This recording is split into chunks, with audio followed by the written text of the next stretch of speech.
Ako na rozpažovanie na kruhoch? Level 7. Kruhy tesne nad zemou. Uchop kruhy do neutrálu a vyrotuj ich. Pozícia na štyroch, dlane na šírku ramena v jednej línii s ramenami, nohy na šírku panvy a v jednej línii s kolónami.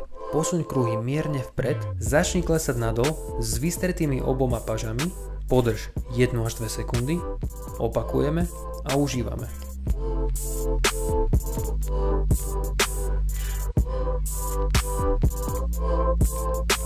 Toto cvičenie by nemalo byť až tak náročné, skôr slúži na prejdenie si techniky a vnímanie pohybu. A ak ti to ide, kľudne prejde do plných kľukov. Cieľom je spraviť 3 série po 8 opakovaní s pauzou v spodnej pozícii a docielime to aplikovaním princípu progresívneho preťaženia.